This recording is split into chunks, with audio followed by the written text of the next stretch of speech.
Yeah, you can be a nerd about cars. You can be a nerd about chess. You can be a nerd about politics. So I think it is. It's like the obsession that you'll talk about to people who didn't ask.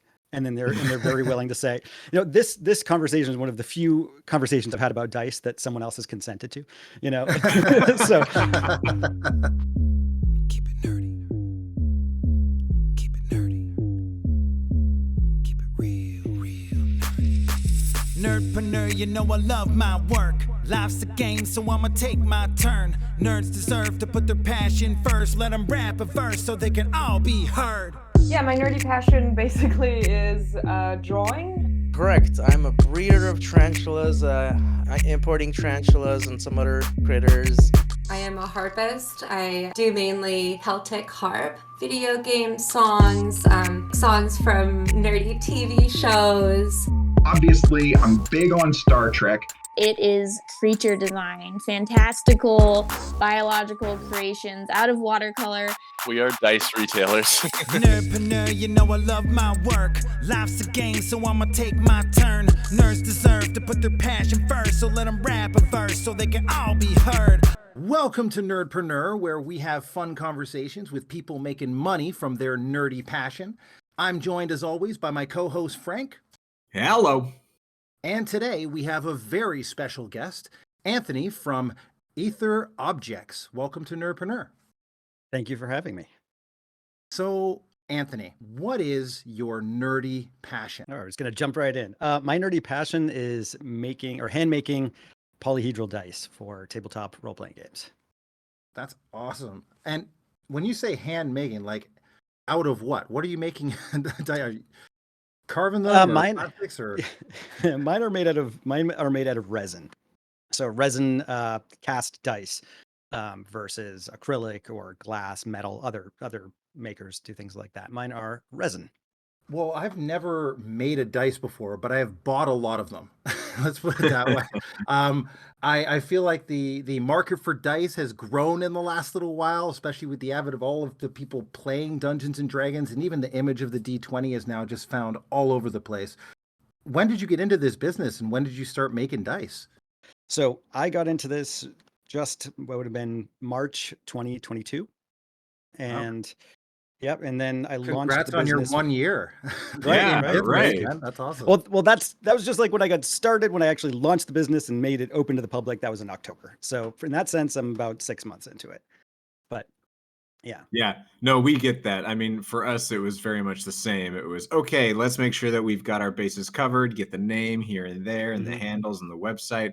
And then it was like, okay, now we are ready to launch. I feel like that's something a lot of entrepreneurs can relate to, that it starts well before most people are aware that it starts. It started costing me money a year ago, and then it didn't start making me money until 6 months ago. So yeah. Did you learn how to make your own dice in order to launch the business, or was this already a hobby beforehand that you turned into a business? No, I jumped into this saying I'm going to learn how to do this. So, I mean, I come from an art and design background. I'm an artist. So this was just a medium that I hadn't yet explored. And I spent a lot of time researching resins and plastics, and then also jumping into, there's a plethora of dice making resources online, from YouTube video series, Discord servers, and websites. So I kind of pieced it together through that, and studied as much as I could and researched as much as I could, and just began making them. And then failed at that for a couple of months until I had a viable product. You were learning. Yes. Failing forward, right? I had high standards. So I'd received handmade dice before, and I just looked at them and was like, I could do better than that. I could do better than that, and I wanted to do better than that, and I enjoy making them. So that's very cool. That struggle of constantly learning and humbly learning is so painful sometimes. Is there something through that struggle that you felt like, hey, we come out the other side and we're like, wow, now I have this nugget of wisdom? Is there something that came out of the first year of the business? I mean, going into this, I was fully confident that I would figure out how to make dice. And then my goal was just, I set a very high bar. I just said, I want to make the best handmade dice in the world by my standards. And then I have to focus on the more important part, which was how to be an entrepreneur. So how to market these, how to sell these, how to get people to see these, advertise. And that was the learning process for me. So making dice was step one, and then now connecting to the community and kind of, having something to say once you're there is step two. So I'm curious, what did you learn in that dice making process that made a real difference to the quality? Because you mentioned like I could do better than a lot of these. Yeah, what did you learn in the process of making dice that ups the quality? I mean, I came into looking at these as artworks, as like little miniature sculptures. So in that sense, like these all have to be the exact level of like meticulous that I would want, because that's not reasonable when you're trying to produce something at scale, and smaller. But yeah, I think what's different than when you order them, if you get something that's factory made or mass produced, is that it's coming from a person. So it's coming from a specific dice maker or artist, versus coming from a machine. And looking at the dice I had, and just kind of having doing like an audit of all the dice that I've collected, or dice makers dice, machine dice, and then trying to figure out like what of these is appealing to me and why. Like, how do I relate? Yeah, I can definitely see that on your website. Yeah, just looking at them, like it's not like just typical polymer dice. And I want to, because we're an auditory podcast and a lot of people may be listening to this, I want to encourage them to go check out the actual website and see these are not the same as what you might just see at a hobby store where it's just sort of like a red or a green or a blue, whatever. These have like really a ton of detail. They look really nice up close. And I mean, there's some made out of carbon fiber in here as well. It's not just one type of material. They're a little bigger too. Like if you hold them up in your hand, like they're larger than the typical D20, I think, right? Yeah, that's the chunk style, the larger the style chunk, D20, okay. right? And I've got there's the typical size, which is the standard size. I measure that against Chess X or something that's typical in scale. And then you've got the chunks that go from 32 millimeter 64, which is about the size of a baseball. So if you're playing a barbarian, it's like raw, Yeah. perfect, right? I like the it. table. Yeah. For gaming, I mean, D20s are just used more than your other dice in the set. So I like having that larger chunk that kind of augments the other 2 or 3 sets that I'm playing with. Yeah, they're super nice, and I would encourage everyone to go check them out. And so they can buy individual D20s, these chunky size ones. They can also buy a full 7-piece set, which is which is cool too. So if you wanted to have D4s and all the way up to D20s, you have that. And as one thing I just remember looking at your FAQs, I thought was funny was how you did warn people about D4s on the floor. Yeah, was the caltrop. You don't want to step on the D4s and you lose them, because they're already painful. But when you get to handmade dice or something with a sharp edge, it is just all that more painful. And I bet sanding these too. They go right in your nail bed. So they are little torture devices. Oof. So you're sanding these down yourself, like everything's handmade, balancing out, like. Yeah.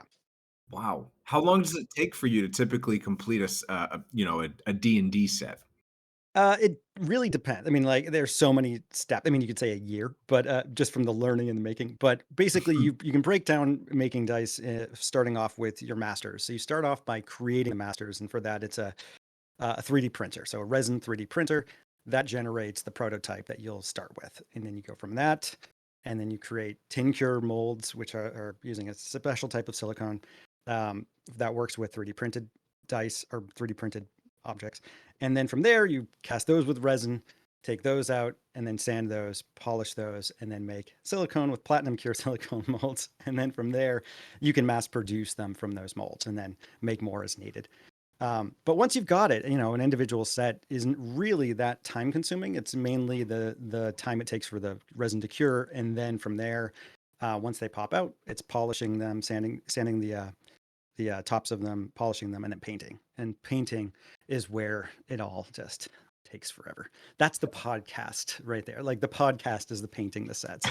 So, Is that where all the colors come from? Is that what you mean by painting? Like, Painting. Sorry, the painting. Like I guess in the dice making world they'll call it inking, but that's putting the numbers on. oh, okay. So putting the numbers into the dice, and then you have to clean them up again after that. And then I don't really do a set. I'll do lots of sets at once so that I can have a day where I'm doing all the painting, and I'll just kind of go through, do all the d20s, and then work down from there. So I also love how you actually have like a dice collector's display, because even the concept of collecting dice is, I don't know that that's intuitive to people, right? Like a lot of people just think dice are for playing games or to, make my character with, right? But I think there's definitely an aspect of like, well, if I had a bunch of little awesome dice in various displays that looked cool, well, okay, now I can have a dice collection, right? And I just love how you're actually, I feel like you're putting that into the market. The fact that you could put out this thing that looks almost like I don't know what it's called, but the collector's display stand, it like it looks like a balancing tool of some sort of, how it's a balanced dice. Like it's just a very cool thing to put it in. Caliper, that's the right word for it. It just looks very cool, and because of that, now I'm like, I kind of want that. I know. What dice would I put in there, right? And maybe and if you have other ones, how many more could I actually put in that? So I guess I don't know if I have a question. I just want to comment that I think that's really cool from a collector's standpoint. And that's how I kind of approached it too. Because when I started with dice, and I went to PAX Unplugged for the very first time, and I was looking at dice, and I was shopping for dice, and I never owned any, and I knew I wanted them because when I was playing D&D for the first time, and then being given somebody else's dice, it started to kind of feel like gym class when you forget your clothes and you have to wear the stuff in the box, And I was like, I don't want other people's dice. I want my dice. Like, and I don't want just my dice. I want my character's dice, Yeah. And so I had headed over. You untapped a gym memory that I totally forgot, and now I'm so grossed out with myself. I just think of like the champion sweatshirts and like some cutoff shirts that somebody left in there. I'm like, I have to wear these. It's because I didn't bring my clothes. But that's how it felt. I didn't want somebody else's dice. Now, even if they were really gorgeous, I wanted my own. And I headed over at the time. It was Die Hard Dice, and when they asked me what I was looking for, I said I wanted a set of dice that looked like they wouldn't be out of place in Picard's ready room. And I said, that's how we're going to start. And then they showed me these metal dice that I really like, and they're beautiful. And they were my first set of dice, and they're extremely heavy. I never play with them because they dent tables. They are really heavy metal. But they were gorgeous, and they were, these silver dice, and I love them. I don't remember what we were just pivoting. So the stands. Yeah. So then the display, and that's where it comes next. Like I want to showcase them. I wanted to have them go like sculptures, and I wanted them to be presented when you're not playing with them, not put into like a tackle box and then put in your closet. So that's the first of many, that stand that's there. I have a few other stands that are like that. Those are manufactured stands. I don't make those. I have others that I do make, which are these resin stands that, and then I have deeper in the pipeline, I have these light up stands that, backlight the dice and make them glow. Yeah. Those are gorgeous. That's a great idea. See, like I am not a dice goblin. I mean, I have probably like 6 sets, which is more than enough, and I haven't purchased any new ones in years. But now you've really opened up something in my mind as a dice collector, like a beautiful dice, displaying it. Like now that's tapping into something different. There's a natural progression in the industry too, because nerds already have this reverence for their dice, right? Like the game itself holds dice in reverence because it's the perfect, fair arbiter of what happens in Dungeons and Dragons and many other tabletop RPGs. And it only makes sense that if this dice, happens to be the dice that rolls a crit hit when you need it in that exact moment to kill the Lich and win the whole game, that it gets its own display and have its own place in which to live as a memory. Like, I don't know, that makes a lot of sense to me. People do say, like, I have this lucky dice, I have this lucky, well, now they have a place to put it. So you've got golfers who do that with their hole-in-one. They'll mount the hole-in-one on the wall. And I've seen in photos, I don't remember where I've seen this, probably somewhere online, Facebook or something, where people, when their character dies, so if they've lost their character, they take the mini and they mount it on their little dice box, and then they put that up as a little memorial, and it's kind of like the dice, the character together. And I really like that. There's been more special. Yeah, that's great. I haven't seen that. I mean, I don't know. I don't know. Maybe it's people that have much more grueling DMs that just Yeah. throw money at TPK. I'm way too nice to my Yeah, players. yeah. Always a moment for resurrection somewhere. Yeah. Exactly, It turns right? into a side quest to bring them back. Yeah, it's a challenge.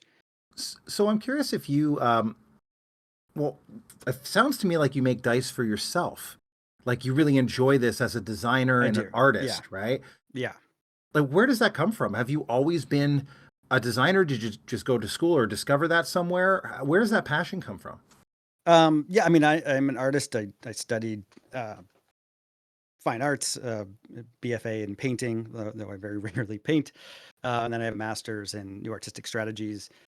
My practice in art making is more digital. So today's world, if you say digital artist, people would think like NFTs or Procreate or something. But for me, that would have meant new media art or net art, where I had my career and do have my career.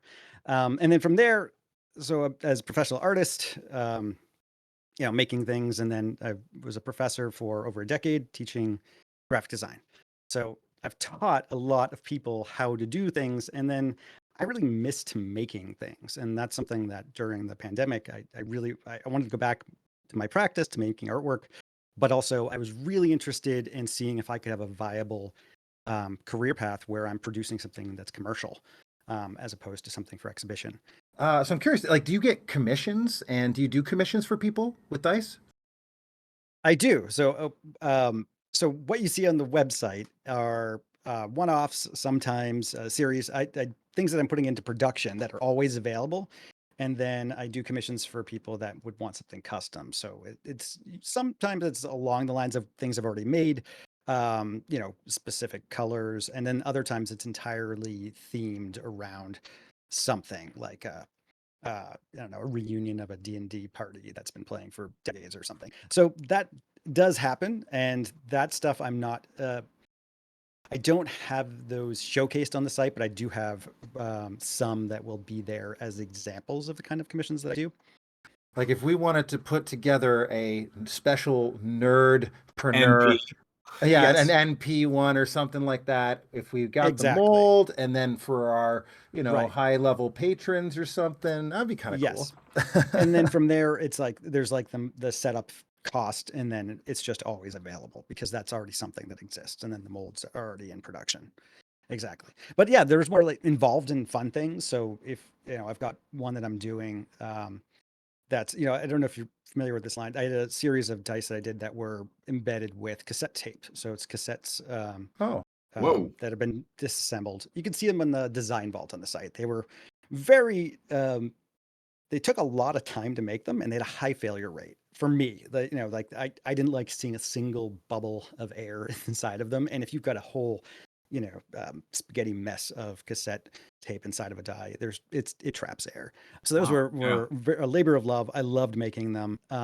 But there are custom ones that I'm doing. So there are ones that are like oversized dice that are specific albums that have the album art cut up into it, or pieces of the CD inside of it, or the cassette might be the actual cassette. Things like that. Yeah. that's really Wow. cool. Yeah, Yeah, then I you love customization like that. Like hyper customization, super fun. Like projects that you don't get bored making because they're so involved. It's problem solving. I want to go back because you mentioned earlier there was the learning how to make the dice portion of your journey. And then Mhm. there's also the learning how to do the entrepreneur side of your journey, which you also mentioned was the more important part. I'm curious, Yeah. could you dive into when did you, like, what are the first things you did to really get this thing to turn into a business versus just being a hobby where you make dice? I mean, this wasn't my first entrepreneurial venture. I had done many things throughout my 20s that I'd get really good at the process, but not at the selling. So I started in web design and charging almost nothing and making really well coded, gorgeous front end, beautifully coded websites that I sold for, pennies, and then would just spend months developing and then barely surviving because I didn't understand the business portion of it. So I learned through a lot of failure in that side of things. So when I'm leaving my teaching job, so having a job that is a very standardized schedule of when your free time is and when you're working in the classroom, and um, your health insurance is paid for and your paychecks are coming in very regularly, that gets very comfortable, and it's confusing to leave that. And I was very aware of what, bad habits I was in beforehand, trying to survive off freelance work. So I also do freelance work and, animations, things like that for newspapers, magazines, online digital stuff. And if you're paying attention to just making the work, then you're not necessarily going to be recruiting new clients and having a constant source of income. So yeah, I kind of had to offboard from teaching, and then took my baby steps into learning how to run a business, and just read a lot, and asked a million questions and messaged a million people to try to get an understanding of what's what. And yeah, it's scary. It's very, very different than having a 9 to 5, or in my sense, I guess it would have been like a September to May, which was teaching. What was that transition like between the job and you kind of moving into your own projects? Very confusing. So I started acquiring things while I still had an income. I'm acquiring all the tools, and it's a very expensive business to start up. I knew going into it that if you're a hobbyist, you spend one amount, and if you're doing this professionally, it's another. And that, like with the desire to expand even bigger and mass production, I do want to be able to also have dice that I can design and have produced. That there has to be that I have to do it correctly, that I want to be able to make the things I'm making by hand. And in order to sustain that, I'm going to have aspirations that are bigger, because I'm going to hit a wall of what I can physically produce each day. And I didn't want to, not be able to continue making these because of that. So yeah, I started hoarding my money and then spending every penny of my spending money that I budgeted for myself each month on dice making supplies, and learning how to do things and experimenting with different resins and different materials, until I was at the point where I could start producing. And then I would see, I'm like, okay, can I produce 5 of these? Can I produce a set of 10 of these? Like, where are the walls? And it was an extremely confusing thing, because once I stopped teaching, I had to switch out of that mode where making dice was the thing I did outside of work. And then I'd be doing this, and then, I'd be like, okay, I'm spending 3 hours on social media, and I'm doing promotion. Now I'm, while I'm casting, I'm doing this, I'm researching other dice I want to design. And then I'd start to feel like, oh no, you shouldn't be doing this. You should be going back to work. You spent too much time doing this. I'm like, no, this is my work. This is what I'm supposed to be doing.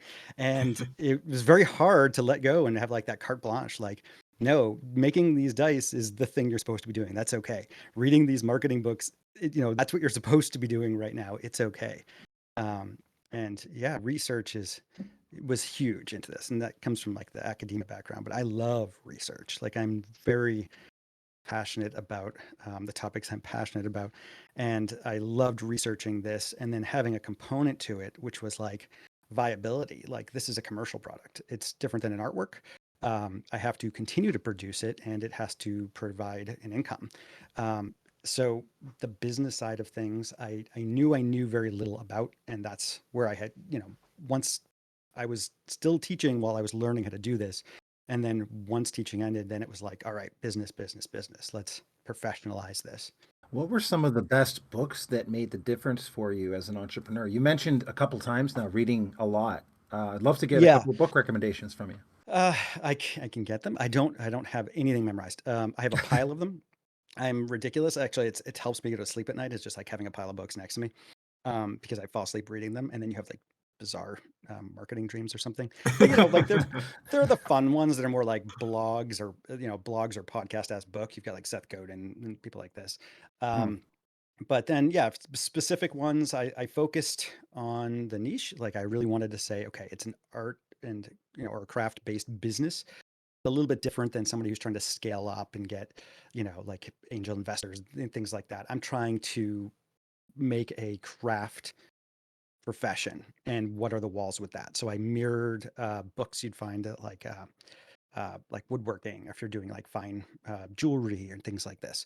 So I looked for comparative industries and then read from those. So a lot of it was actually jewelry making, woodworking, and then arts specific entrepreneurial books.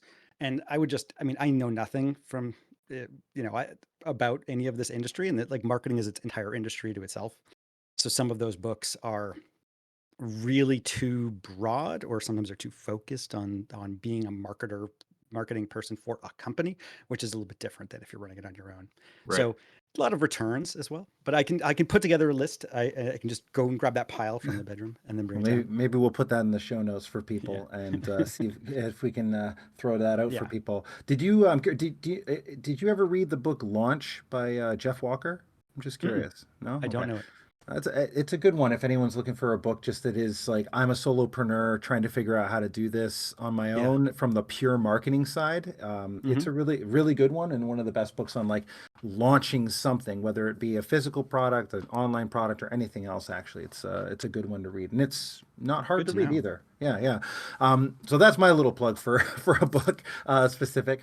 Yeah, I think there's so much about being an entrepreneur that is that learning side of it though that and I Hmm. don't think a lot of people talk about that is that when you're willing to step out of that moment of like okay I'm no longer working for someone where I have a specific task and I just have to stick within those parameters, you're really going out and being the person who has to do everything from making the product, from scaling it to production, to Yeah. like as we said everything. You have to do the marketing. This means your skill sets that you don't have become dreadfully apparent really Yeah. quickly. And Yeah. you have to spend time as an entrepreneur growing yourself and doing that. And I think it's great that you acknowledge that the guilt that can come from that too. It's like, well, I'm just sitting here reading a book, or I'm just doing this research, and I'm just listening to this podcast, but all of those things as an entrepreneur are actually part of your workday, to Yeah. be the best, to be able to do a lot of the things that you need to do as an entrepreneur. And that's a smart investment. Yeah, it's hard to know where, like, I can dump more time and energy into making more dice, but right now I need to also make sure that I'm dumping the time and energy that I need to into the business itself. And knowing what you don't know is really difficult. And knowing where to spend your money versus your time that's always the fork in the road. Do I dump more money into this, or do I dump more time into this? And a lot of those books will say, that's where the make it or break it is, knowing when to spend money to save time and when to spend time to save, save money, whatever the That's verse actually a is in that. really good point. Yeah. I haven't thought about that in a long time, but yeah, knowing where to spend your money to save time. Hmm. You mentioned something about the unknown unknowns, and I feel like that is, in risk assessment, world, that is super the big boogeyman, really. Yeah. There's the known unknowns, there's the unknown knowns, then there's the known knowns, and then there's the unknown unknowns. Sure. And Let's make that a and t-shirt quote. yeah, right. And yeah, now I'm imagining a die that just says unknown all over Hmm. it. Yeah. But That I would be a wanted, cool art piece, actually. That's the nerdpreneur die. Yeah. yeah. Step into the unknown. That's Hmm. great. I love it. You've mentioned a bit about, the way that you spend your time in your day, and kind of you feel like you should be focusing on different things. Yeah. At this point, have you come up with a rough schedule of how a day should go, or maybe you break it down by your week? Uh, yeah, I do. So, I mean, it is a little bit by, I don't know if I'd even, one thing that at least for me has kind of dissolved is the structure of the week, the way that it used to be, where I had the days where I would prep for classes, or the days that I'd be working on certain things, and then kind of pivot to others throughout the week. When I started, I was like, okay, I'll make Wednesdays social media days, and I'll make Thursdays casting days, and Fridays painting days. But that didn't work because I liked getting into the flow of certain things and then giving myself permission to spend a little bit longer. Um, but I did think about that. I know you had asked that, or on that possible prep, and I can't remember. I had like a really good way of phrasing it, of how I spend my time, but it was basically carte blanche. Like, it's okay that I trust myself enough to say, if I'm doing this right now, that I'm allowed to do that. And I'll have quotas, like kind of quotas, like I want to be at this point in 2 weeks. How you get there, let's work backwards. Like, I know that I have a big fair coming up in 2 weeks. I need to have this product line ready, and I need to have this much of it, and I need to have the booth ready. how I get there. It might be that I spend 3 days focusing on the displays, and then, while I'm doing that, I'll make some prototypes, but I, I focus on the destination and kind of work backwards and figure out how to build a bridge there. So my day to day is different each week, probably. Then I'm not in that rhythm of making it identical, at least not yet. Do you But I'd find like it. Yeah. Do you find that the production side, I'm kind of curious what your ratio or percentage of production work to business work is? At the beginning, it was 100% production, and then now it's like shrinking more and more, which is good because I'm streamlining things. I learned how to produce things in ways that I can. A lot of dice makers, especially handmade dice makers, will produce and then sell and what they've made, and then go back and produce, and then maybe once a month sell, or every couple of weeks sell. And I changed from doing that. There are lines where I do that, and that'll happen when I'm working in person, especially at fairs. But for things that are online, I have a certain catalog that I rotate through. I said, these are available right now, and then I'll move some of them out of production. And it helps because then I can see, well, people are ordering a real lot of, for instance, cathedral dye and carbon fiber. Like those come through all the time. So I produce more than are being ordered so that I have them ready, which then frees me up to be able to spend more time developing new things and then focusing on marketing or research. So that I'd say the production is getting smaller because I'm able to do more at once, and then it kind of anticipate orders in that way. That's perfect. That sounds Yeah. ideal. Well, launching near Christmas helped that. Like I was able to kind of see, like, Christmas is like the market. I launched in October. So it was like October, November, December, people were ordering their Christmas presents. And I had to like get into that very quickly. Like, Right. how do I make sure I have enough of these? Because I was like, when I get an order in, I'll be like, I can't get 14 different dye and then try to make 14 different dye in a day. I need to make sure that I produce one and then four extras, so that I have them ready to go when the next order comes in. And that helped a lot. And that sort of Yeah. A/B testing with the website, like put things up, take them down. Anything that hadn't sold, you can play with the numbers on. I won't lower prices of something that already has sold, but it helped me to kind of understand where I exist in the market and who to learn from your collectors too. I will email them and ask them lots of questions. It's something very valuable, is to communicate with people. Yeah, that's what I Wow. was going So, to ask, is if you've got an email list as well that you've been building to have that hmm, sort of interaction. Because my impression is that every time you take away or put a product back on, that's another reason to contact your list, to be able Yeah. to have them, hey, re-engage, check this out, new product like coming out, or this one is back. All of that stuff is so important to maintaining a relationship with your Yeah. customers, right? I knew to maintain, I knew to build it. I have not been maintaining it. I have not been sending out regularly. I listened to your podcast on Monkey DM, and that was so helpful to understand what the benefits of it are. And then I'm reading these, and I'm like, I don't want, like, there is a point where I don't want to send mass emails. I Hmm. can break it down and send individual ones. I can customize them. And I want to do that because there are people who have ordered and I want to be able to write to them. So there can be a general, mass blast that goes out, but with, it can be with the help of like ChatGPT or something, that I can start to customize these things Yeah. and really make them more personal, you know, with my with my specific collectors, because it's the same, it's the same with the art world. It's, I'm not sending out like, hey, look at this new work I made. You can contact individual collectors and say, like, this is coming out. I want you to be aware of this. Do you have any input? Do you have any, color choices or something you'd like? And then until I'm scaled to the point where that's maybe tier based or something, like where I can't do that because of the amount of emails, I should start there. And that's what I'm prepping for. And that's the reason to maintain that list at the moment. Well, it's almost like being able to have people opt into being on your your Ether collectors list, right? And so then they get, by being on that list, they get first crack at anything new, or they, because it's all limited, right? So Yeah. Yeah. there's like a layer that as you grow to this and you start to create those people who want to come back or have bought from Hmm. you multiple times, Hmm. it's like, you've qualified for the collectors list, right? So you get first Yeah. crack at anything Yeah. else I come out with. Like Yeah. it's stuff like that could be really cool to shape, because you've only been doing this a year. This is amazing. You've already Hmm. got so far, and sounds like you've built Yeah. it a lot in the right way. Yeah. The next step is like I'm excited where it's going for you. It just sounds really cool.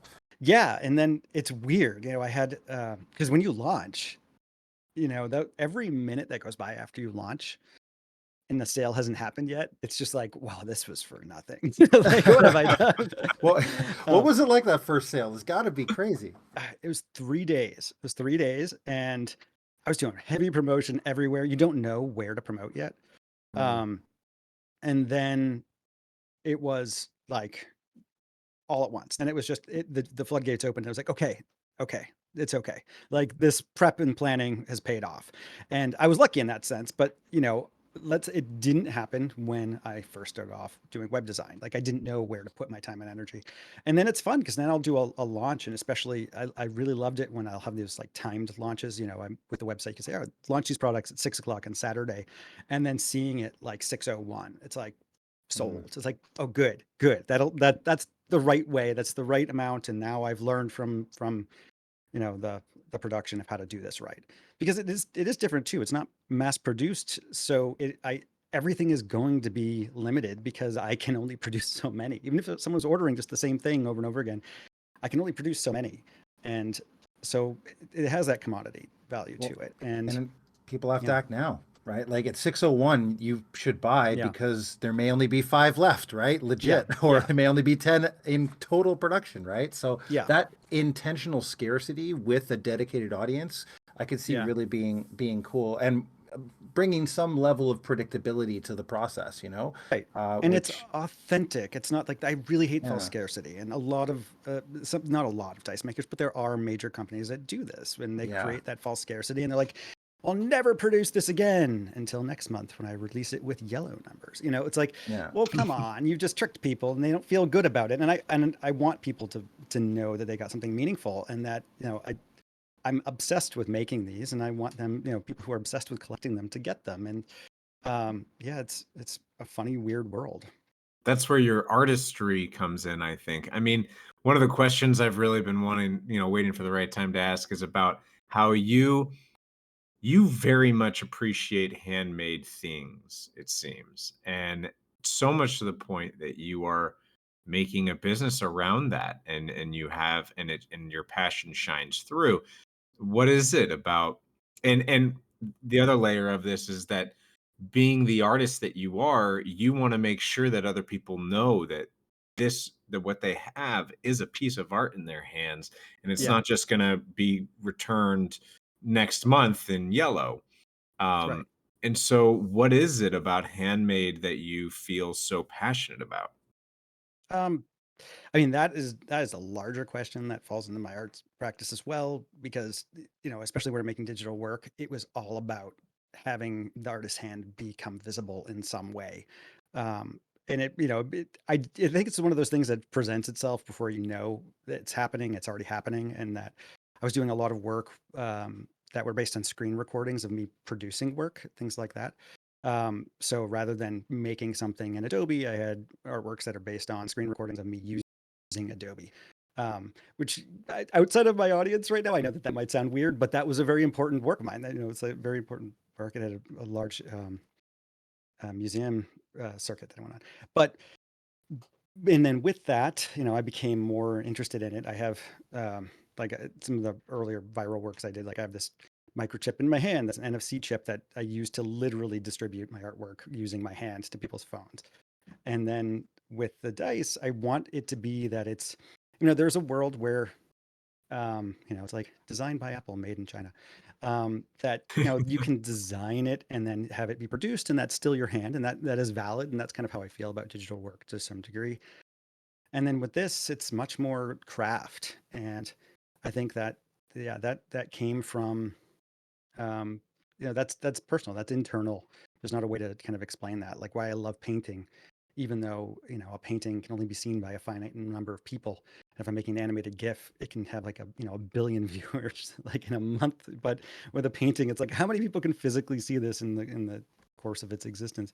And then with dice, yeah, it's just, I there's like that arts and crafts movement kind of vibe that's happening right now, as a kind of maybe backlash to some of this mass production that we have. And to have something that's personal and not disposable is important. And I didn't, and there is a degree of this that also is sustainability and its intention, and it's a lot of things.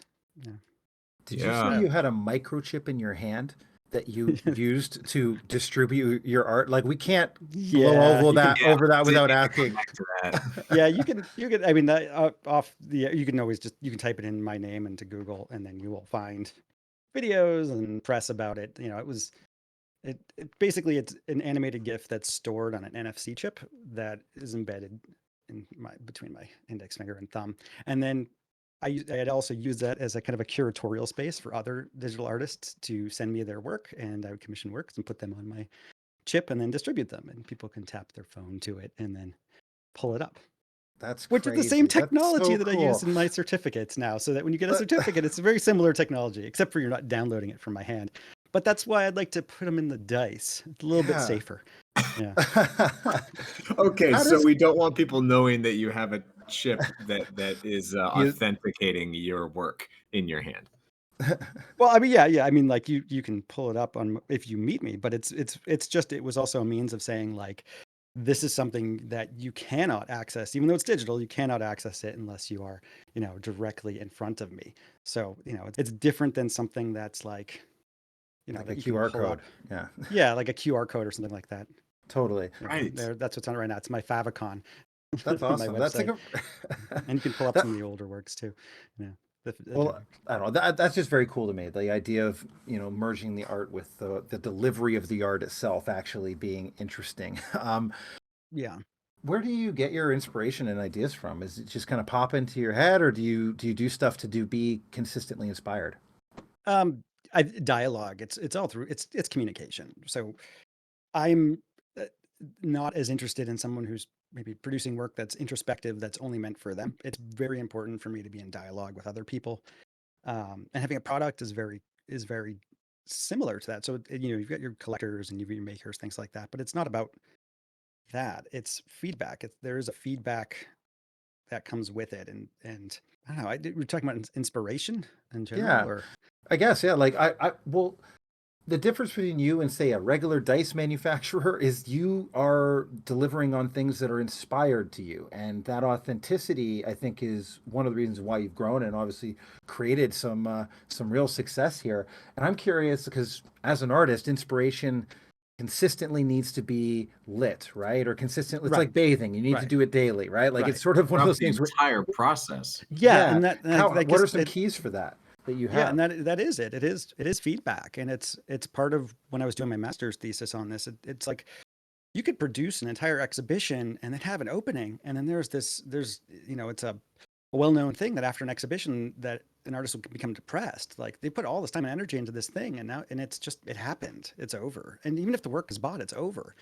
And with digital work, it was the opposite because it would be constantly seen, and having online shows or having work that's constantly on view, you had people looking at it all the time, and then you get feedback. So I needed that back and forth, and I can't just make something and then just throw it into a canyon. And even if people are seeing it, I need to know that they're seeing it. So I really enjoy, I mean, I am inspired when people take pictures of the dice once they get them. Like, here's the dice in the game, or they write back, or I also follow a lot of other dice makers because I also enjoy seeing other people's dice and other people play with other people's. It's just like, what are people into? And like, I'm into that too. Let's share in this very, very strange niche world of dice collecting.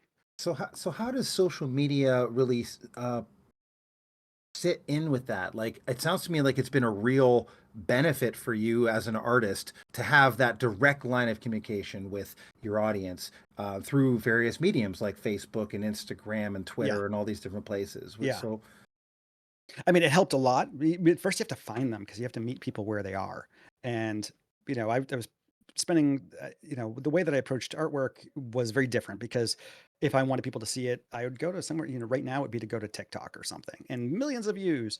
But with this, it was different because you can get a lot of views on TikTok, but those didn't turn into conversions. People didn't become a follower of yours. They just saw it. And that's kind of like walking by you versus standing in front of you.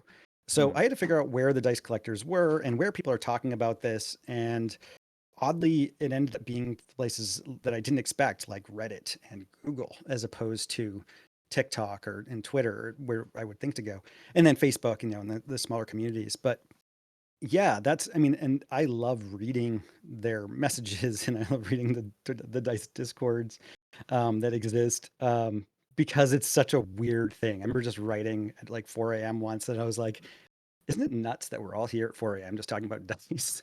Like, this is nuts. But and then also, I mean, I got into this because I married into D&D. I had not. I mean, I was born a nerd, but I married into D&D. I had not played until I met my now husband. And that was, we play as a family. Like, I go to my in-laws, we'll spend Christmas. We had like a 4-day campaign over Christmas. Like, that was one of my favorite things, was posting this past I'm holidays. so Like, jealous. oh yeah, it's nuts. It's nuts. Like, I posted like a picture, and I was like, here's a die I made for my mother-in-law for Christmas that we're going to use during our campaign. Wow. It's like they're like, oh, you're so lucky, like the whole thread underneath. And I am, it was a very, um, that was where it came from too. So my father-in-law, or now father-in-law, is a major dice collector and was a member of Dice Maniacs Club, and or one of the mod mins at one point. And that, I saw it and I understood it through when he would talk about dice.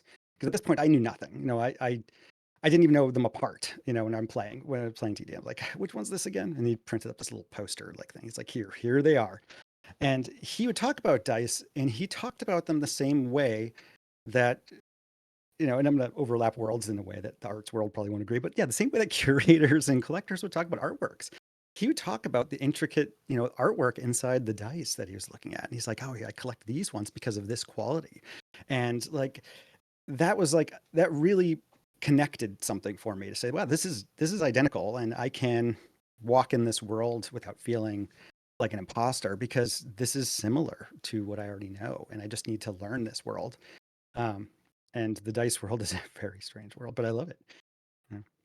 Yeah, I didn't realize there was I mean, like I said earlier, I didn't really think about collectors collecting dice, Mhm. and I didn't realize that it could be that detailed. But I mean, just like any collector community, there's going to be people that go as deep down the rabbit hole as they want to. Yeah, and you find meaning in different places. Some people really like my father really likes collecting Chessex speckled. That's a very specific subset of a very specific brand. And then there are other people who like collecting handmade in general, or dice, like maybe D6 collections, like maybe they're like Warhammer fans or something. But yeah, and then there are those that like, yeah, the very specific makers. They're if you go to like PAX Unplugged or something, you're going to see limited collections from certain collectors. Like Yanir might release 2 or 3 sets, another major dice maker. Who, when I first met, she's like, oh, do you want a free die? When my father-in-law was speaking to her, I'm like, oh, I don't collect dice. I don't know anything about them, and I had that one die for years. I'm just like sitting there, and I'm like, it's one of my spell counter dice. And I was just like, something's going on here. What is it? What are these synapses that are connecting here? Like, but let's just let it happen. The pandemic changed everything. Life is short. Wow. Play with dice. I want to throw the thought out there. First off, have you ever played Star Trek Adventures, the role playing? Okay, role playing game. Yeah. So in it, of course, there are D20s that are used. You have 2 D20s that you use for your character, but there's also these D6s, but they're not just numbered 1 through 6. They have their sides are 1, a 2, blank, blank, and then a special effects symbol, which might be the classic Star Trek insignia, or might be like an asterisk, kind of like star or a phaser blast, and they represent essentially like a special effect. And so I'm just thinking there's an opportunity there, and I don't know what the legality would be, and I don't know if it's like held as under a copyright by Modifius, but Right. they're also small. They're a smaller fry. Modifius is, so partnering with them is a possibility. That's another thing. If you want to talk about like something that fuels my creativity, I love collaborating. And Yeah. through the arts side of things, I've learned how to do it legally, like where to gain permissions and when not to gain permissions. Gotcha. Cool. And, how to defend things when you're using it with fair use. I've had cease and desist letters from Nestle. I had really bad legal tanglings that I had to defend, and luckily had a group of pro bono lawyers that were willing to help me. But, there is a world of like ask permission, and then there's a world of ask forgiveness instead of permission, and knowing that is good. But the dice world, like I love communicating with people. I've written lots of dice making makers that I love, and I'm like, if you want to collaborate, I'm down. And I like writing like, I like your style, or going around packs and I'm just telling people like, this stuff's awesome. Like, it's not a zero sum game. This is a very specific market. Like, I want to connect with people. There's a couple of dice makers like, through Reddit that have contacted me that I'm super excited to connect with as well. And yeah, and it's a very weird industry, and to make it a profession is, it's confusing, but yeah, it's very important to collaborate and connect with people. And Yeah, if it's Star Trek, oh, I am so down. that's Like that's what I I figured. That's why I yeah. specifically mentioned that Yeah. one. It, And now I see that's like the scarcity that comes in the gaming world. Like, you're only as good as your table. Like, I don't have a table who wants to play anything but D&D. I would love a Star Trek specific table. Right now, I've got a campaign where we are kind of I'm making them fly around in a Firefly type setting. So there's like a little bit of a crossover, but that is as close, like kind of like Wild West city hopping. It's not quite Star Trek. I would love a full on Star Trek role playing game. well, So we do have an interview in the near future coming out with a guy. He has his own Star Trek based podcast where he goes through the shows in chronological order. that's It's awesome. quite an undertaking, but we've been talking with him a little bit about a Star Trek Adventures kind of thing, and so anyway, the wheels are turning there. So That's so point cool. is that it took me forever to find Chris and I a group to play with strangers just for Star Trek Adventures. Yeah. And Yeah. we meet like once every other week. Is it But in person or online? Because I think it's a little Online. it's easier online. online. Yeah, Yeah, online. I'm totally down for Yeah. that. Like that's something that's exciting, is being able to play D&D online. I think it's hard to start there, but I've enjoyed DMing online. I enjoyed being a player online, and then now with my parents-in-law moved out of state, we do every Friday we get online and play in D&D. Oh, that's awesome. And on Discord. We're on the TV in their game room, and everybody else is in person around the table. So we're like the big Yeah. faces on the wall, and then Yeah, the camera there is aimed down at the well, main- Yeah. if you do want to find a game out of the blue, the easiest way is going to be startplayinggames.com. All right. They're just like, they've got Yeah. the infrastructure designed, and they have pro GMs that you can pay, or you can not. Some of them will be free, but the Star Trek Adventures community is I present bookmarked there. it. Yeah, there you go. Bookmarked it. Yeah, that's awesome. Yeah, I think that any opportunity to to be involved with these two, nerd worlds colliding is super exciting. That's why I love Disco does D&D. It was the two nerd things, but to actually Yeah, be a player in it is so much different. It's so much more fun. it's a It's great exciting. collaboration idea. I love that. Yeah. Absolutely. Well, I am down. I'm 100% available. Even if it's somebody's wedding that day, I'm available. I'll be pulling up That's the my dedication. my iPad Yeah. in the bathroom, be like, Wedding so, okay, schmedding. I rolled an 18. What's going to happen? Oh, I love it. Love it. I wanted to ask one more thing about just crafting dice specifically, because I didn't bring it up earlier. I noticed you have wood inlay dice, and they are awesome looking. Like, I'll just say that first off. They're like the first things in my mind, because I don't own a set of wood dice yet, but I've wanted them for a while, and I was just like, oh, these are nice. These look really cool. Yeah, those are super fun to make. I'm curious. I just want to know, like, what is the process around making a wooden dice? Because you're not casting it like you are with others. Is it all just like saw sanding, like handmade? Like, how does that work? There are different ways to do it. There are different dice makers who will work in a process that is a lot like a CNC process, where they're just in a 360 milling the die. So you have people that do it like that. Mine is entirely different. It's actually exactly the same process as I do in my other die, and it is creating panels.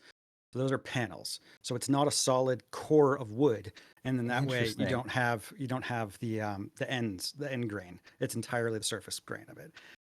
That was really fun to design, and also one of the hardest to get right. But with wood, it's extremely affordable to make these mistakes, and as opposed to doing it with other things. But yeah, that was super fun, and that's actually one of the first series that I made were those. The Purple Heart and the Zebra Wood and Paduke and So they're whereas- not. Well, yeah, the zebra wood's cool because it's like I'm rolling a barrel. Like it's Yeah. just like it feels Oh, it's perfect out super of a pretty. tavern, right? Like It's super pretty. It's got op art vibes to it. Yeah. but when you say that they're like panels, like it's not Mhm. hollow, is it? Or is it like No. you have So something on the side for the weight or it's basically there. So when you're making dice, you can do it all at once, or you could do it in a process where you're building it up, and then you build a core, and then from the core, then you attach to that, and then you cast it okay. again. So that's what it is. So along Gotcha. the lines, that's where you get the wood gets on there. And I have another series that's coming out of those where they're floating, and you can tell that. So they're where the wooden panels look like they are kind of like almost an inverse of a stained glass, where the wood is where the glass would be. Whatever, you'll see them when they come out. Very But that's cool. it. They're yeah, it's super fun. I'm just gonna say it again. Go check out this website, everybody. It is badass. They have all sorts of stuff from abalone. Apparently, you made dice out of abalone. Yeah, That sounds that's crazy.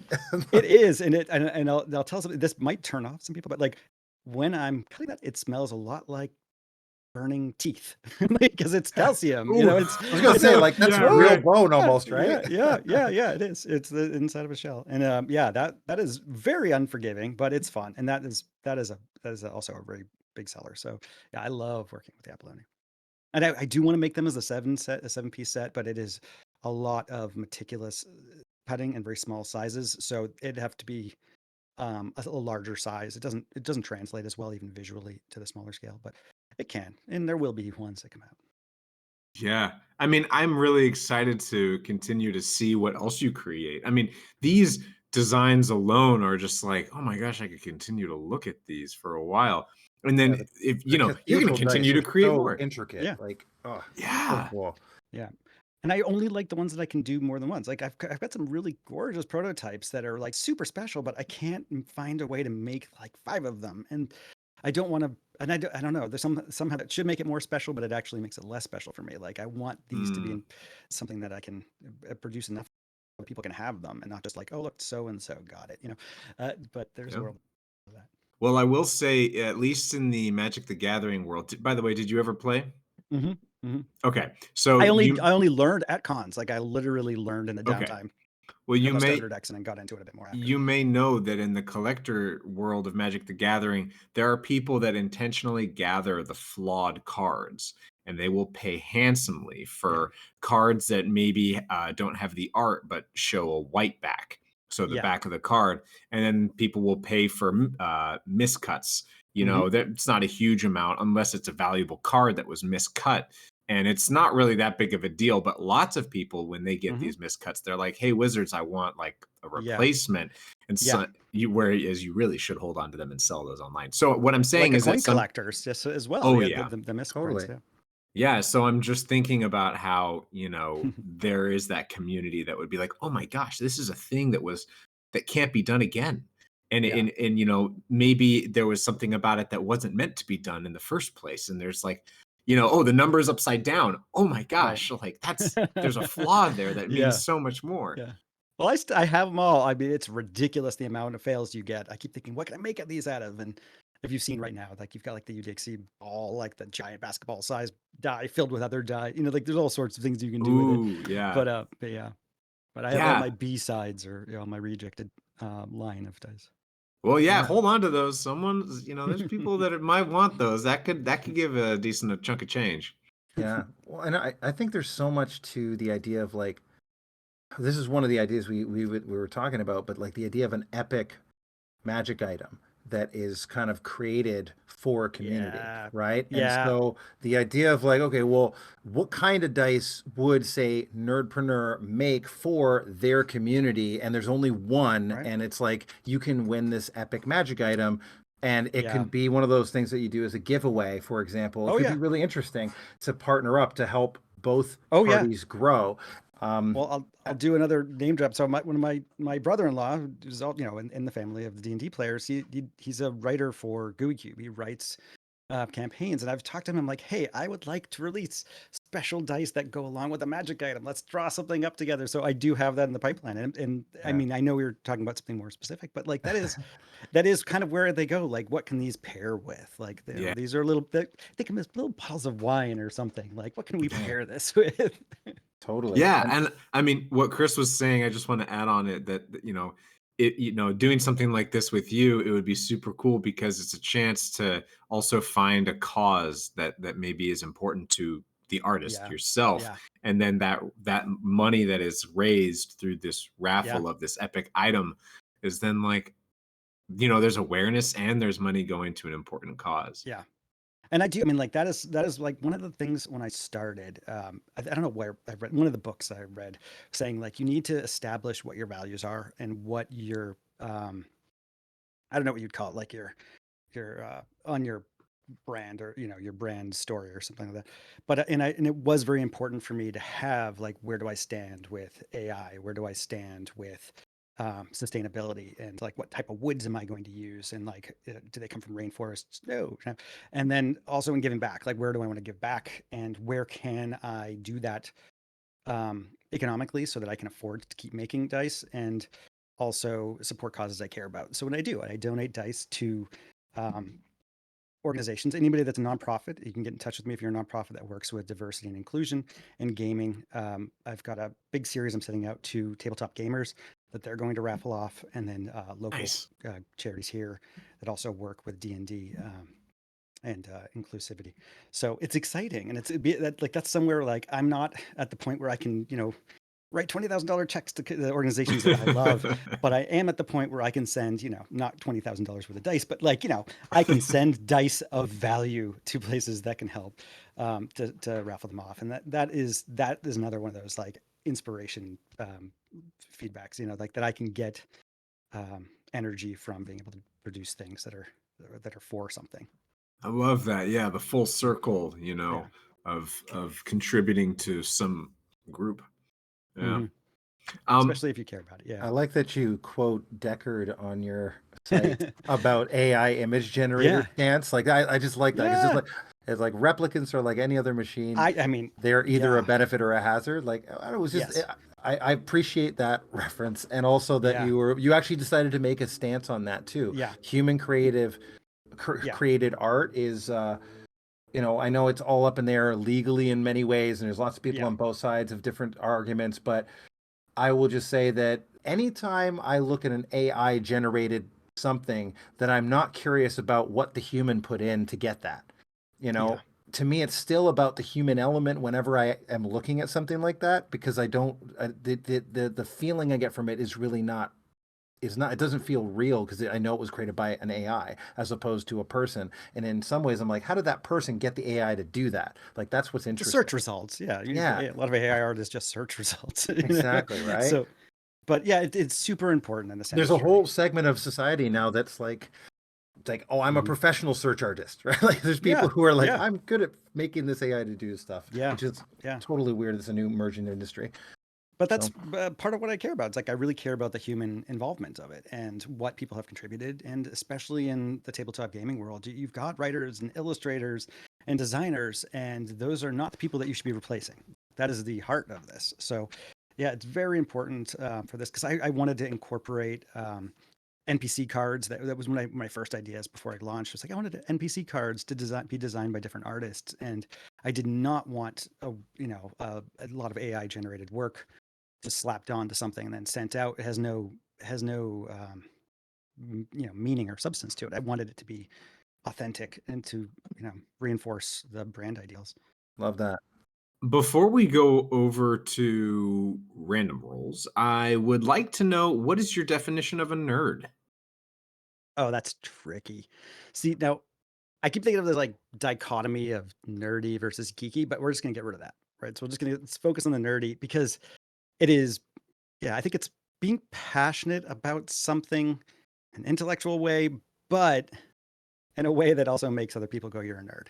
So I heard someone else in one of your earlier ones, and it must have been one of the ones I passed already in your podcast, that someone was talking about, yeah, you can be a nerd about cars, you can be a nerd about chess, you can be a nerd about politics. So I think it is. It's like the obsession that you'll talk about to people who didn't ask. And then they're very willing to say, this conversation is one of the few conversations I've had about dice that someone else has consented to, so that's where it starts. It's like, that it's very hard to connect with it. So it gets very Yeah. Varying responses. Yes. Yeah. Same thing with Star Trek. I mean, I already have a Oh, whole world of yeah. people that are like, let's not talk about Star Trek. I'm like, but we can relate it to everything. And then with dice, and then it's kind of fun because then it's a challenge. Like how I've heard you both talk about how to introduce D&D to people who don't play. It's like, how do you introduce dice to people who don't play D&D? Like this is like an extra step of of separation. So, you kind of work it in that way, but I start with it's artwork. It's a little sculpture, and I was very happy to produce these even for family members over Christmas to people who will never play D&D. Just it's a beautiful object. It's a little objet d'art. Like put it in your window on the stand and like let the sun hit it, and don't worry what your crit is. Just go for it. Yeah, I resonate with that. That's great. Well, do you have a D100 that you could roll perchance? I I don't might. know. I don't know who made these, but I have two right in front of me. I have Yeah, a can you actually 10% and tell D20. us can you tell us a little bit about the dice that you're gonna use? These are Aether Objects Originals. These are cold cast aluminum with a matte black. They're gorgeous. These are my Ooh, favorite. These are ones that go right into the cards ready room. nice. Perfect. Yeah, Yeah. the silver would fit into a Star Trek background 100%. Right next Yeah. to like the 3D chessboard, That's it too. Even when I was making digital work, I always liked the idea of things that would just kind of float in space like they do in a holodeck when they're just kind of like scrolling through different products. Yes. Okay. So Yeah. do you ask something first and then I roll? No, just No, roll. you We roll have, we have, Yeah, this isn't divination. I've been working those astrology dice. Okay, so what is the next question? Yeah. Okay, so this is more the opposite direction. I'm going to Yeah, roll so you first. roll, we'll go off of a list and we'll Okay. take it from there. Very high roll. It is a 97. Oh my gosh. Mm-hmm. Let's see here. I don't know if I balanced these right. Let's see now. That's okay. Great. So very much off of some of the other things we've been talking about, do you think AI is going to take over humanity? Oh, I don't know. I mean, you think of like the movie AI. Do you remember that movie? Like, Uh-huh. yeah, way back. Yeah. like, The Spielberg where one. that, yeah, Spielberg dash Kubrick dash, whatever. Yeah. In a world where like we want to travel interstellar, it's going to be necessary. But do I think it's going to take over? No, not in the way that we're in, but in the ways that we don't expect. Yes. So just think of it as any kind of inversion. I think it's going to be someone said it's is about as important as like introduction of the iPhone. That was hideous to think of like our postures and things now and how much it's changed. But take over the world. I think it might automate a lot of things we don't want automated, and that's going to happen. Capitalism will. There we go. Yes. But Capitalism is gonna, AI yeah. will be a tool that it wields. Yeah. It'll take the So, tool as far as they can. yeah. Well, Yeah. it's going to lay, I think, a lot of the incentives towards laziness for sure. And so it's going to be interesting to know a generation raised with AI versus a generation that didn't. And I'm curious. That's true. It's going to be interesting to see what we mean by take over, because we leave that open ended. Because maybe it's not Terminator, where they take over in the formal sense of the word, like they did there. It's more of we'll become very much dependent on it, like calculators and then iPhones, and it becomes more symbiotic versus it taking over in some way. But man, it's going to be really interesting. It'll be a tool that we're all going to be using regularly, whether or not we know it. Just like chatbots have been, and customer service. In that world, I'm happy that the customer service doesn't have to deal with some of these complaints that they're getting. They get to have a chatbot fight with them. But yeah, there's a world of benefits and a world of deficits. So yeah. I'm not going to answer any more than that. That's the 90s. No one wants to piss off the AI either, so we're just like, in case, that's about it's as far as listening. we're gonna go on that one. I'm not a futurist who I'm willing to be wrong about that. So I mean, I am super optimistic, and that's maybe that Star Trek in me. But like, yes, the holodeck was total AI, but it had its limitations. Well, I love one of the things we did in our tabletop Star Trek game was interesting. Was you can actually ask ChatGPT to be acting as if it's a Star Trek computer, and it will respond to things as if it's Star mental Trek in parrot. Star Trekky language. So Yeah. it's not really a DM, but it can legit be used Yeah. as a computer for you to interact with, and as a DM or GM to take those answers and like read them out. It's, I don't know. That's partly one of the reasons I'm kind of excited about GMing, is the idea of incorporating like an AI into the mix. I think it would be a really fun. You're just gonna have the Chat GPT do all the GMing. You're gonna have a Chat GM. Hey, we all no. We all have different styles, but I will say the ability for me to pull the good stuff out of it and then like use it in a DM or GM way to get people excited about interacting with it, because it doesn't have a personality, it just has all the right nomenclature. So it'll make me seem more of a Trek nerd than I am, Frank. That's what I'm going for, is to pretend that I'm on the level. Be your crutch. It's gonna level the playing field for those who are not Trekky enough to Anthony, play I'm sorry in you had your to game. witness this. No, I mean I've used it. I've used it in games before, but it was kind of like the which way book. Like, give me some options here. I'm like, and then there's some that you can take it and roll with it. But it's possibilities, and you got to flesh it out. Yeah, Chris showed me that it's really good for exactly the which way book. Yeah, exactly like you said. Yeah. All right, well, go ahead and roll one more. All right, so let's see. 89. Yeah, 89. Rolling high. Yeah, I'm rolling high on these. I'm about to wait on these now. But by the way, that's one of the number one questions you get with your dice. Are they balanced? But yes, these are balanced. 89. I'm just awesome at rolling. Nice. What makes a great friendship even stronger? I think, I'll tap into the shout nerdiness, like having a commonality that you're nerdy about. And that is huge. Like I have friends who are very, very different people than me, but maybe they, watch Star Trek, or maybe they're into that same exact weird subgenre of art that I'm making. So having that connectivity. Yeah. And, pop culture is communicative currency. So if you can nerd out about something, that's valuable.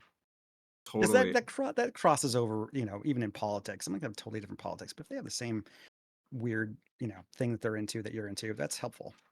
I think that's so true, right? Like, I bet you there's probably people on all sides of the political spectrum that like D&D and would probably not at all care if they were both at D&D in a castle playing D&D for 3 days. You know what I mean? Like, they wouldn't even bring it up. All they would care about is like, my barbarian hit, damn it. Or like, I'm going to fireball. No, you didn't heal me. Like, people become unified through their hobbies and their nerddom. And I think that's a really important thing to remember as we go through the rest of this year and next into another election year. That's right, and it is one. Cool. Thank you for indulging us on the random rolls. Now we're going to go over to rapid fire. Yeah, so these, they're quick and silly. We already got a couple answers out of some of them, so I'm not going to go to our typical ones. All right. But actually, you're not going to do Star Wars or Star Trek? Actually, I'm gonna change it. I'm gonna change it for Anthony and ask it a different way. How close does Star Wars for you come to Star Trek? This could hurt some of your listeners, but like, it's like a hot dog versus like, roast. It's so different.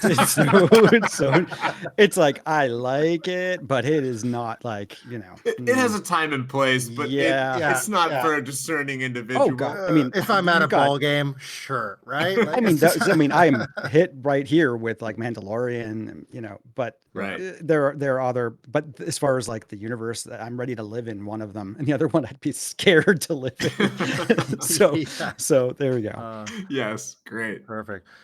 Yeah. So, what is the best munchie? Oh, that's tough.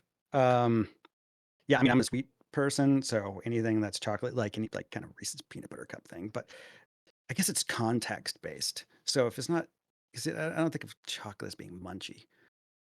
Oh man, I don't know if this is exactly the model of it, but like those combos that are like pizza filled and like pretzel on the outside, those are also good munchies. Yeah, those are so good. The ones you can get from Trader Joe's, they're like pretzel with chocolate or with peanut butter on the inside. When I go to America, that's what I buy. That's like that is my snack food. I love it. There's a candy that's called a Take 5 bar. Have you had one of those? No. Yeah. It's like a Reese's peanut butter cup with a pretzel jammed in it. It's amazing. Ooh, Oh, nice. Yeah, chocolate on the outside, peanut butter and pretzel on the inside. That's good. That's a good combination. Yeah, that is good. Terrible Ooh. name, but great candy. Zombie apocalypse weapon of choice. I mean, I just for no reason, like before I started listening to your podcast, I was binging Fear of the Walking Dead and Walking Dead, catching up on them. I abandoned it, Glenn. So I caught back up on it while I was sanding, and I really loved Lucille. I don't think I would be anything with Lucille, but that's the bat with the nails in it.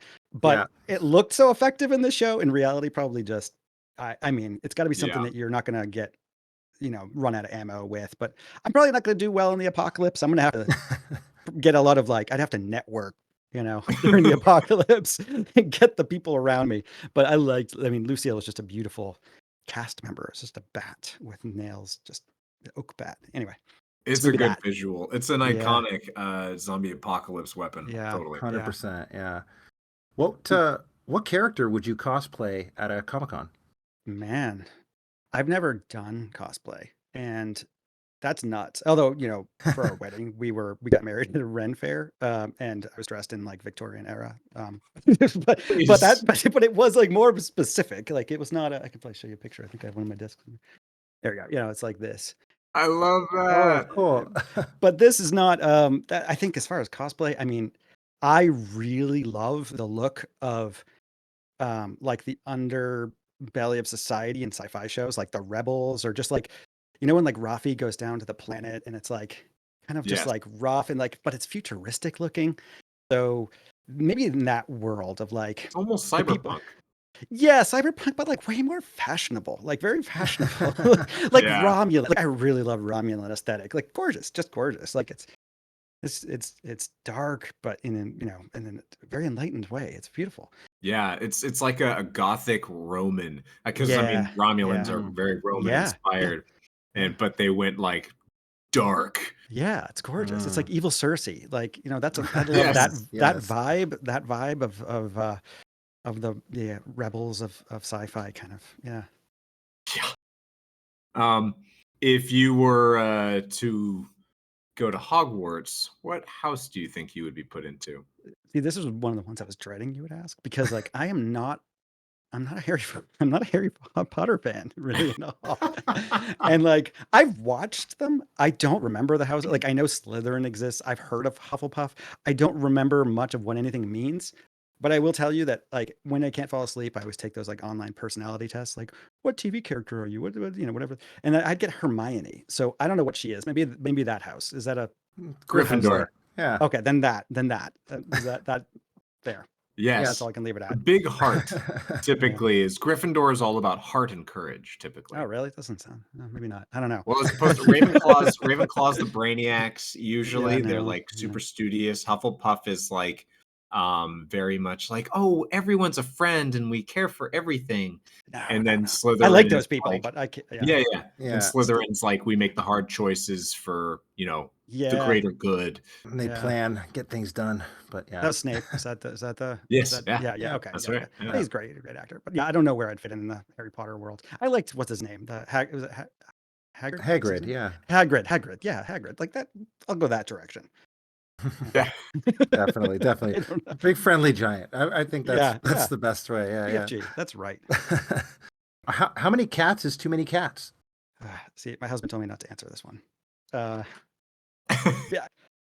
Why? I gave him my answer and I was like, what do you think about this question? Because I think about that every time I listen to it.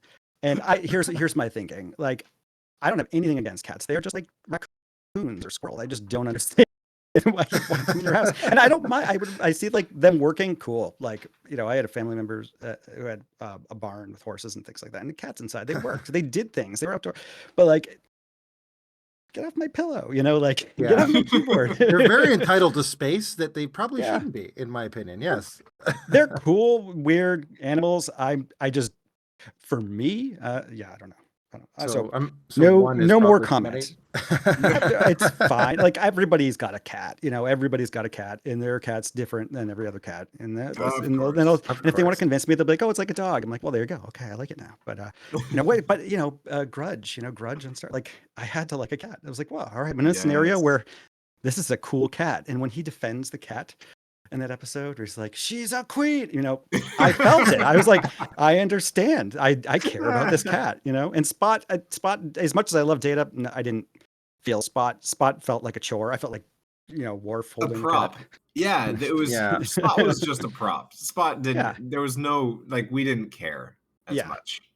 But it's the same with Archer's dog though. He was kind of a prop, but Yes. Grudge different. Like actually, it was funny. When Grudge jumps on the console, it's funny. So Yeah. I like that cat. I would have Grudge. Those are cool. Those Maine Coon cats, that's different. That's a cat. Like that thing's like 35 pounds or 40, like those are like small. Those are like beasts. Yeah. But yeah, not in my house. It would rule my house if that ties into the Hagrid side of things. Yeah. Because Hagrid was all about the magical beasts. Sure. There you go. I like my dogs. I've got a little miniature dachshund right now, and she looks like Peter Capaldi. He's got the eyebrows and the mustache beard, little wire hair. Yeah. But yeah, I'll want an image overlay of that. Yeah. So look, I found a cat I like. It's through Star Trek. See, the world can be solved through Star Trek. Star Trek. Yeah. All through Star Trek. Mm-hmm. Mm-hmm. Classic. 3 favorite pizza toppings. Oh, well, I had pizza tonight. I use this podcast as a reason to be like, well, I'm not going to cook food. I'll order. Pineapple, number 1, hands down. If it was nothing else, pineapple. Nice. And then if you're going to add to it, you can have like pineapple and bacon. That's also good. But then outside that, in New Jersey, so I'm not native to New Jersey, but in New Jersey, they have this pizza. It's a sausage pizza, but they cut it the long way. So it's like it's like a big long oval. It's like the cross section of a sausage, and it is so good. It's like not the crumble, that looks like dog food on pizza. Not that. It's like wow. Like how did you even cut that? Anyway, that's what they do here, and I'm always impressed with it. Other than that, it's like those thin the thin ham slices like the prosciutto. Yeah, but yeah, the New Jersey, I will give them props on their ability to make sausage pizza like exciting. Well, Anthony, this has been so cool to talk with you and to pick your brain on your nerdpreneur business. Yep. Where can people find you, support you, or potentially get some artistic dice from you? Well, you've got etherobjects.com, and you can misspell that because I bought every variation of Ether that you can imagine. And Nice. And if you can't remember that, I do also in the pipeline are dice books, and I also own. Honestly, before I started this company, I registered polyhedraldice.com, thinking that maybe that would be a good place to start. So you could also find me on polyhedraldice.com. It all goes to the same place, but ultimately that will be different down the road when I have more stuff launching. So Ether Objects with an A. And you're on Instagram as well and TikTok? Instagram, all socials, Ether Objects. Yep. TikTok, Twitter, Instagram, Facebook, /Ether Objects or @Ether Objects. AE instead of just an E. So AE for alphabetical superiority because my name, AA. I was used to going first in class. Sometimes I'll have an exhibition. I'm listed first. I was very conscious about that when I picked Ether with an A over an E because I'm like, a lot of gaming conventions sure list their things in alphabetical order. Yes. Wow. It's so now all true. of a sudden you're gonna see a bunch of like pound sign companies coming out soon. Just to jump that. Numbers do in that. The phone book. Yeah. Yep. So that is it. etherobjects.com and on socials, Ether Objects. And as always, everybody, keep it nerdy. Keep it nerdy. Keep it nerdy. Keep it real nerdy. You just finished the shuttle class version of this episode with Frank and Chris. If you want to hear the Galaxy class version, become a member of our awesome Nerdpreneur board. Board members get access to all extended versions of our episodes. Go to patreon.com/nerdpreneur to become a member of the awesome Nerdpreneur board. Thanks for listening, and as always, keep it nerdy.